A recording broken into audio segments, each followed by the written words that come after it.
Assalamualaikum warahmatullahi wabarakatuh. Perkenalkan, nama saya Abdul Rauf, SE, MAK. Saya adalah dosen tetap pada Fakultas Ekonomi dan Bisnis, program studi S1 Akuntansi di Institut Bisnis dan Informatika Kesatuan Bogor dengan NIDN 0415118305. Video ini saya buat sebagai bagian dari pernyataan diri dosen dalam unjuk kerja Tridharma Perguruan Tinggi, khususnya di bidang pengajaran dalam rangka sertifikasi dosen tahun 2025. Sebagai dosen, tentunya saya berkomitmen untuk menerapkan dan mengembangkan Tridharma Perguruan Tinggi meliputi yang pertama adalah pengajaran, kemudian penelitian, dan pengabdian kepada masyarakat. Dalam kesempatan ini, saya akan memaparkan salah satu mata kuliah yang saya ampu, yaitu mata kuliah Decision Support System atau DSS, yang merupakan bagian dari rumpun Sistem Informasi Akuntansi. Mata kuliah ini diberikan pada semester 6 dengan bobot 3 SKS teori yang terdiri dari 14 pertemuan kuliah aktif, 1 pertemuan UTS, dan 1 pertemuan UAS. Sehingga total terdapat 16 kali pertemuan.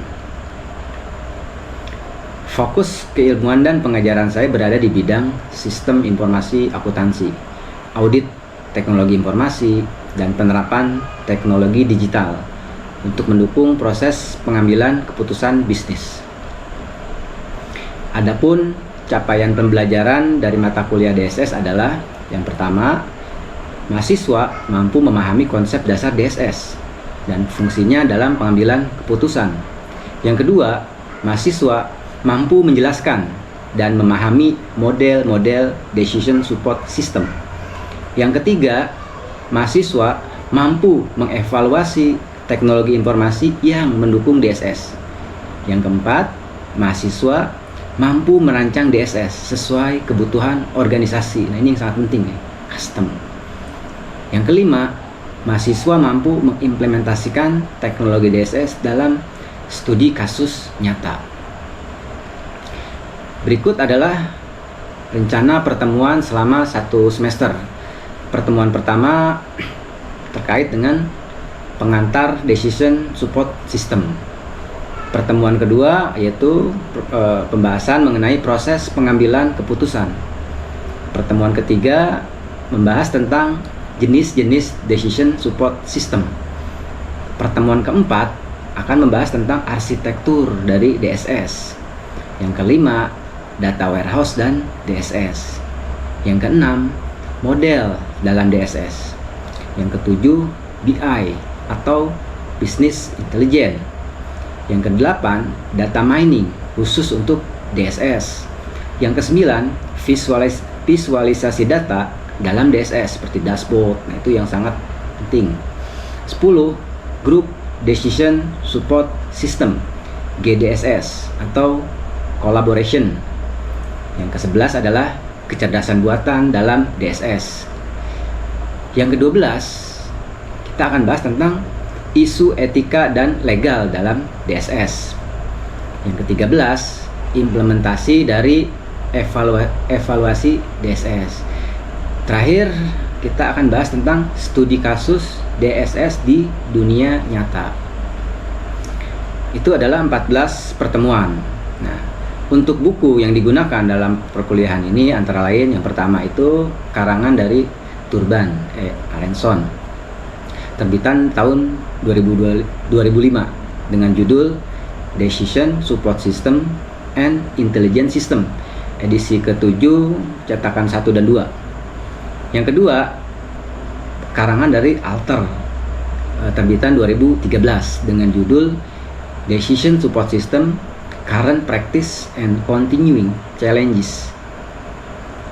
Yang ketiga, yang dikarang oleh Sarda, terbitan tahun 2017 dengan judul Decision Support System and Business Intelligence System. Metode yang digunakan dalam proses pembelajaran yaitu menggunakan metode DIA, yaitu Delivery, Interaction, and Assessment. Untuk delivery, sebelum perkuliahan dimulai, materi kita upload dulu di LMS agar mahasiswa bisa mempelajari sebelum proses tatap muka dilakukan. Yang kedua, proses interaction, di mana interaction tersebut terdiri dari diskusi aktif dan troubleshooting di situ, pemecahan masalah secara kelompok. Yang terakhir adalah assessment. Nah, ini evaluasi dilakukan melalui tugas, kuis, UTS, dan UAS. Untuk komponen penilaian mahasiswa terdiri dari yang pertama adalah kehadiran 10%, tugas 20%, kuis 10%, UTS dan UAS masing-masing 30%. Demikian pemaparan saya mengenai mata kuliah Decision Support System. Selanjutnya, silahkan menyaksikan video pembelajaran saya yang dilakukan secara langsung di dalam kelas sebagai bagian dari dokumentasi kinerja dosen pada bidang pengajaran. Terima kasih atas perhatiannya. Assalamualaikum warahmatullahi wabarakatuh. Baik, selamat malam semua. Assalamualaikum warahmatullahi wabarakatuh. Waalaikumsalam warahmatullahi wabarakatuh. Yes, hari ini kita akan membahas tentang Decision Support System dalam praktek akuntansi. Nah, tujuan pembelajaran hari ini adalah yang pertama adalah teman-teman dapat menjelaskan konsep DSS dan komponennya, pertama itu. Yang kedua, mengaitkan DSS dengan fungsi akuntansi manajerial. Nah, ini sangat penting ya, mengaitkan antara fungsi akuntansi dan manajerial. Itu kadang suka timpang gitu. Akuntansi jelas sendiri, teknis manajerialnya kan itu lebih ke arah leadership dan sebagainya. Kemudian berikutnya menganalisis studi kasus penerapan DSS untuk pengambilan keputusan keuangan. Ini kan kita bahas kasus yang akan kasus real ya kita bahas di situ. Jadi itu ya tujuan dari pembelajaran kita hari ini. Nah, sebelum itu kita akan bahas dulu apa itu DSS.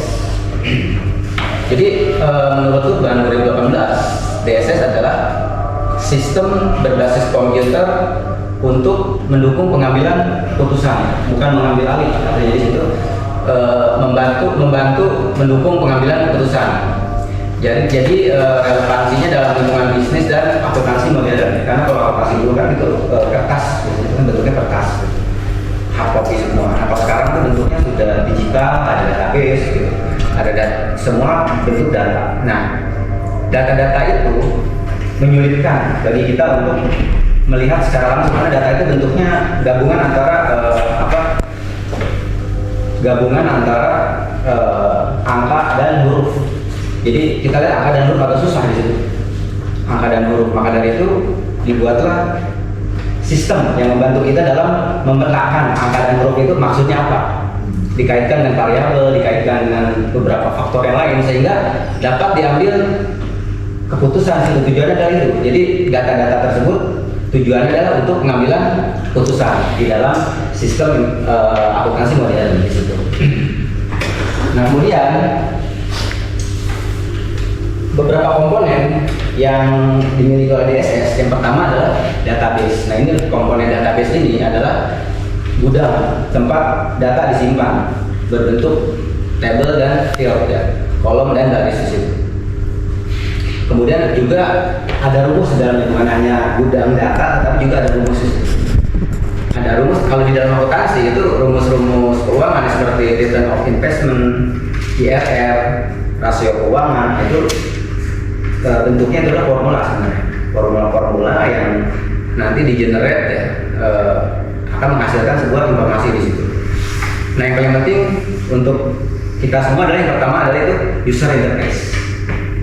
Jadi yang kita lihat itu adalah UI, tampilan. Nah, itu yang kita lihat mata. Untuk proses database, model, rumus dan sebagainya itu di belakang layar ya. algoritmanya di belakang layar. Yang kita lihat itu adalah user interface gitu, yang kita bisa klik, bisa kita pencet, bisa kita download, dan sebagainya. Itu adalah UI. Selanjutnya ada di sini tipe DSS di sini. Yang pertama itu terkait dengan data driven. Nah, jadi kalau itu data driven itu lebih ke arah laporan keuangan interaktif. Ada interaktif, ada statis ya. Kalau statis kan seperti neraca, statis. Kalau interaktif itu lebih ke arah business intelligence. Kemudian ada model driven. Ini berupa proyeksi arus kas, non NPV ya. Kemudian juga ada dokumen driven, ada analisis laporan tahunan. Kemudian juga knowledge driven, ada sistem rekomendasi pajak kalau kita lihat contoh di sini. Jadi tanpa adanya DSS itu kita harus hitung ulang pajak, kita harus hitung ulang dari awal, diambil data dan sebagainya. Nah, dengan adanya DSS itu memungkinkan adanya sistem membuat rekomendasi pajak. Kemudian berikutnya adalah communication driven, kolaborasi budgeting online. Nah, ini sangat penting ya. Budgeting online itu jadi dari semua sisi. Jadi awal mulanya budget itu kan semuanya dari total historical pengeluaran dan sebagainya, pendapatan berapa dan sebagainya, semua transaksi dicatat sehingga semua faktor tersebut, semua data tersebut bisa ditarik secara langsung menggunakan budgeting online. Yang dulu awalnya ketika membuat budget itu kan harus ambil data satu-satu di email, diambil dari sana, diambil dari sini di email. Ketika sudah menggunakan DSS maka semuanya otomatis ya, apalagi menggunakan sistem enterprise resource planning di situ. Baik, berikutnya.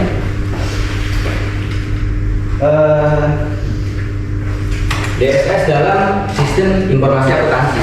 Nah, DSS dalam sistem informasi akuntansi yang pertama itu DSS mendukung sistem informasi dalam budgeting tadi ya, cost analysis tadi ya. Budgeting itu kenapa sih budgeting itu sulit? Budgeting itu sulit karena itu tadi butuh data yang komprehensif, butuh data yang real. Kalau datanya tidak real, gimana kita mau bikin budget? Kalau kita tidak punya data penjualan, gimana kita mau bikin forecast? Tahun depan kita akan meningkatkan penjualan berapa persen? Bagaimana? Nggak bisa. Maka dibutuhkan database itu, cost analysis, forecasting. Itu kita bisa lakukan secara otomatis. Budgeting, cost analysis, forecasting, kemudian performance evaluation terkait dengan performanya perusahaan, performance-nya individu. Itu juga dengan adanya dengan menggunakan DSS memungkinkan bisa dilakukan secara real time atau tepat waktu di situ. Nah, beberapa dukungan SIA tersebut itu kalau kita hubungkan dengan software akuntansi ya seperti enterprise resource planning, Excel sekarang juga sudah bisa BI tool ya. Excel sekarang sudah bisa disimpan gitu. Jadi kalau Excel dulu kan datanya hanya copy paste. Kalau sekarang teknologi akuntansi modern itu Excel itu bisa dihubungkan langsung ke database. Jadi kalau dulu kita harus download dulu ke Excel, kadang-kadang nggak muat sheetnya, kolomnya nggak muat gitu kan. Nah, sekarang dengan adanya BI itu ketika kita integrasikan atau kita integrate ke database, ditarik datanya, kemudian dia bisa mengisi seluruh sheet. Jadi ketika sheetnya udah habis, kemudian dia bisa buat sheet berikutnya sampai database itu masuk semua di situ. Jadi kecanggihannya di situ ya. Kalau kita integrasikan di antara ERP, Excel dan BI tool. Karena kalau ERP sendiri sebetulnya baru bisa mengintegrasikan. Jadi datanya hanya baru diintegrasikan, belum ada analitik di situ. ERP belum bisa melakukan analitik. Jadi di atasnya ERP harus ada yang namanya BI tool. Nah, BI inilah yang bisa melakukan ini tadi, menarik data, data ditarik oleh BI dari database.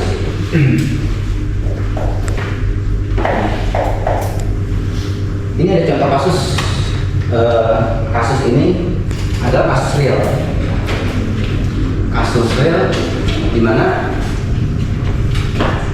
saya melakukan penelitian terkait dengan analisis sistem informasi akuntansi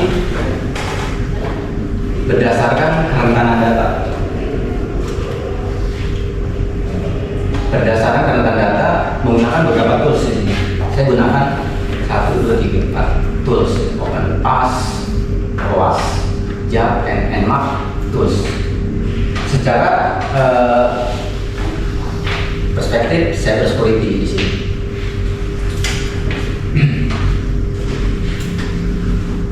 Jadi yang melatar belakangi kasus ini adalah kebanyakan perusahaan itu menggunakan sistem informasi akuntansi untuk mengelola transaksi keuangan. Jadi yang dikelola karena sistem itu yang pertama dibuat itu bukan untuk proses tetapi mengelola keuangan. Jadi uang yang masuk ada berapa, utangnya ada berapa, kemudian juga perkiraan pendapatannya ada berapa. Jadi untuk mengontrol atau mengelola transaksi keuangan. Kalau yang sekarang itu lebih ke arah transaksi online, itu juga mengelola keuangan kan. Kita bisa pesan bahkan dari jarak jauh, menggunakan handphone dan sebagainya. Transfer juga dari rumah tanpa ada petugas yang perlu entry rekening dan sebagainya gitu. Laporan dan kontrol internal. Nah ini yang mendasari adanya cash ini ya. Laporan dan kontrol internal ini yang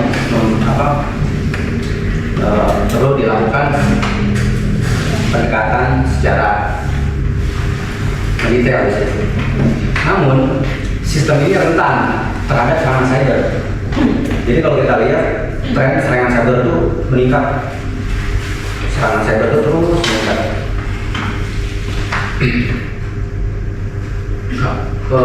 Dampaknya terhadap bisnis itu sangat luar biasa dan kerugiannya sangat rentan, sangat banyak. Sistem ini rentan terhadap serangan cyber, terutama bila tidak dilindungi dengan mekanisme keamanan yang kuat terkait dengan budget dan sebagainya. Jadi beberapa ancaman nyata yang pertama SQL injection di sini, serangan terhadap database ya, port yang terbuka, kemudian ya XSS, ketidaksesuaian konfigurasi server itu. Pak, izin bertanya. Kan? Mengapa sistem informasi selalu memiliki kerentanan meskipun sistem tersebut sudah diupdate dan di-maintenance? Ya, ini pertanyaan sangat bagus sekali ya. Itu ya di dunia nyata itu memang seperti itu, meskipun budget yang sudah dikeluarkan sangat banyak, tetapi selalu ada celah. Karena di dalam dunia informasi itu tidak ada sistem yang 100% aman. Ada celah yang namanya zero day di situ. Zero day itu vulnerable atau kerentanan yang belum diketahui. Nah, ketika vulnerable itu diketahui oleh scanner atau penyerang ya, kalau dia fondasi negatif, maka itu dapat menyebabkan serangan yang sangat berbahaya. Karena kerentanan tersebut ketika diketahui itu kadang tidak dilakukan serangan oleh dia langsung, tetapi itu dijual di pasar underground, disebarkan, sehingga beberapa sistem yang identik dengan sistem yang seperti tadi yang berikut kerentanan itu akan dilakukan penyerangan secara massal. Jadi tidak ada sistem yang 100% aman di situ.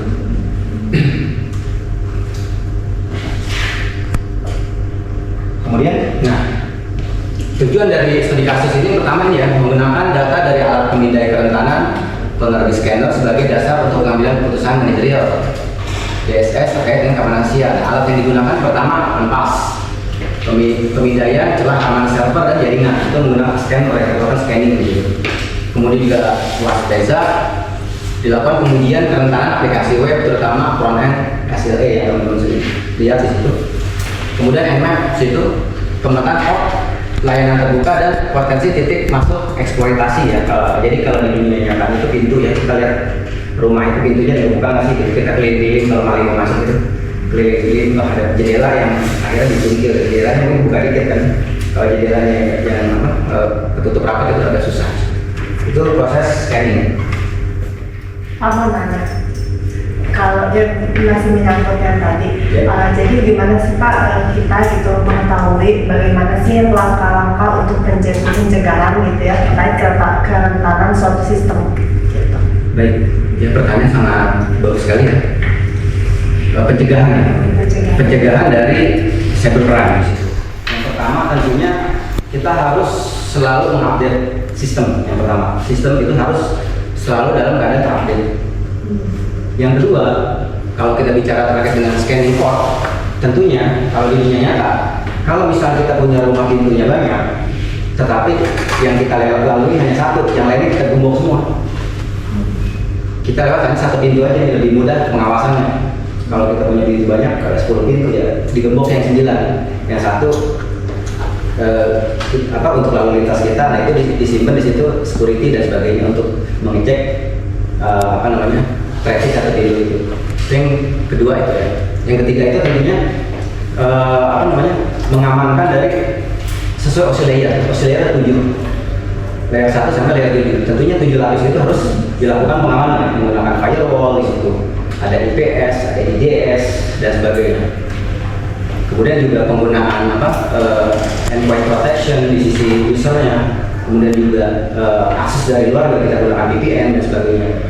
Dengan kolaborasi keamanan security yang integrated seperti itu dapat meningkatkan keamanan ya, dapat meningkatkan keamanan sistem sehingga tidak menyulitkan penyerang untuk melakukan penyerangan terhadap sistem. Yang berikutnya adalah audit. Audit itu yang terpenting. Kadang-kadang tanpa adanya audit, kadang karena udah merasa aman, seseorang kadang lupa kalau sistemnya itu ternyata terbuka. Nah, dengan adanya audit berkala, hal itu dapat meningkatkan keamanan sistem di situ. Baik, terima kasih. Ya. Oke, sekali kasusnya. Hasil dan analisis ya. Hasilnya adalah yang pertama itu temuan open pass ya, port SMB dan FTP aktif tanpa autentikasi hasilnya. Poinnya 7.5 termasuk dalam kategori high. Jadi itu high risk setelah dilakukan scanning menggunakan open pass ya. Kemudian temuan dari WASJet, Infoform Loginsia rentan terhadap SQL injection, jadi belum diproteksi terhadap SQL injection. Kalau teman-teman login itu memudahkan diserang ya. Kemudian juga kesalahan konfigurasi cookie HTTP only dan secure tidak aktif. Jadi di situ juga ini menimbulkan bahaya juga sih. Yang ketiga, temuan dari Nmap port 3306 SQL terbuka tanpa firewall built-in.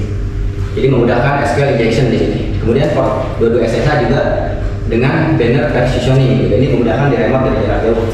Ini hasil temuannya ya. Jadi kesimpulan dari kasus ini yaitu dengan mengintegrasikan hasil pemindaian dari OpenPass, WASJet, dan Nmap ke dalam DSS, perusahaan dapat menganalisis risiko sistem akuntansi secara lebih akurat. Kemudian juga menyusun prioritas penanganan berbasis dampak bisnis. Berikutnya menjaga integritas dan kerahasiaan data keuangan, ini terpenting untuk akuntansi, mematuhi standar audit dan pengendalian internal. Misalnya ISO 27000, kemudian juga framework COVID di sini.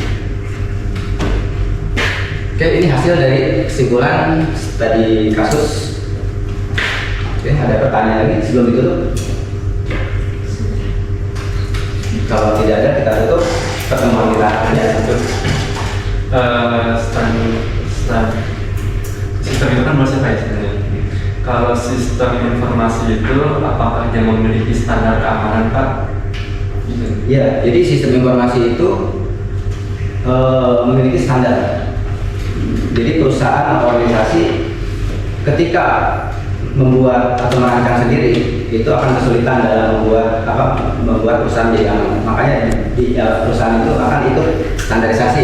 Contoh misalnya ISO 27001. Tapi itu tergantung dari bisnisnya nih. Misalnya bisnisnya pembuatan software, maka standarnya ini. Misalnya bisnisnya terkait dengan internet, dia frameworknya ini. Jadi beda-beda. Setiap bisnis memiliki standarisasi keamanan yang berbeda-beda di situ. Terima kasih.